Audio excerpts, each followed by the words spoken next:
I'm dreaming and futuring. What if rape was rare?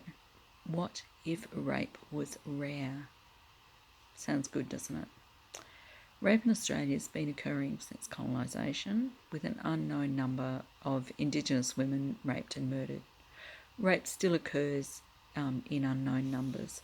It could be estimated around 2 million people have been raped in the last 5 years. While 90% of those rapes are not being reported, and there's many reasons for that additional 90% of rapes not being reported, and includes things like shame or guilt. Also, the justice system is not in the place now to support victims of violence and sexual assault, and the statistics there are shocking, with only 1.3% of the 10% of reported rapes resulting in convictions. So over time, have women's expectations changed? For those of us who may or may not be old enough to remember, the 1960s were turbulent times, with many women taking to the streets to protest for equality and women's liberation. These times were important, and what resulted were things like the Sex Discrimination Act in the early 70s.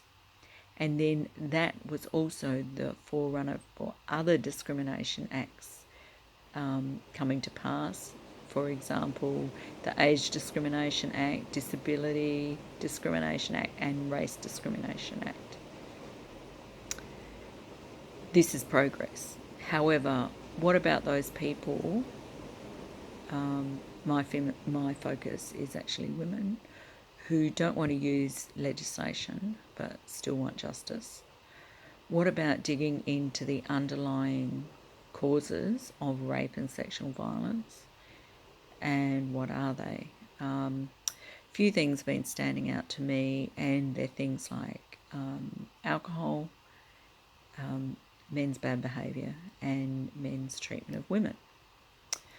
So what's currently emerging is that men are starting to understand that they may in fact be perpetrators, given what they now know about consent and sexual assault.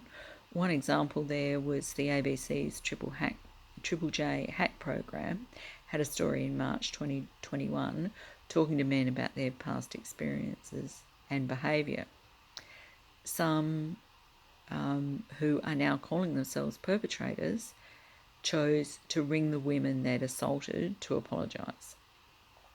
Interestingly, women were also unsure at the time if it was rape or sexual assault, and this is also born in the petition by Chanel Contos.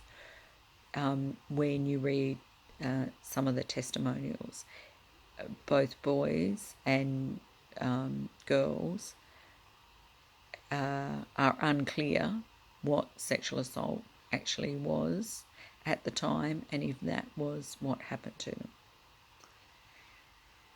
them.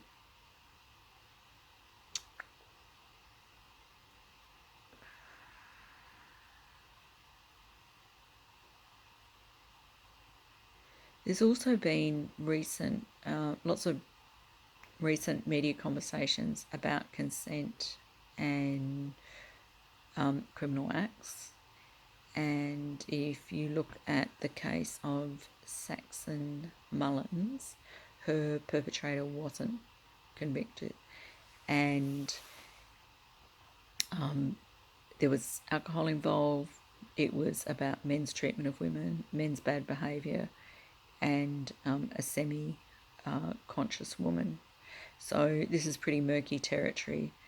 And if we look at it from a bigger perspective, the associated professionals in all of those areas, they're also men: police, lawyers, judges, barristers, And of course, they all bring bias, their own bias and their life experience to something that they have no lived experience of, and some might say any understanding.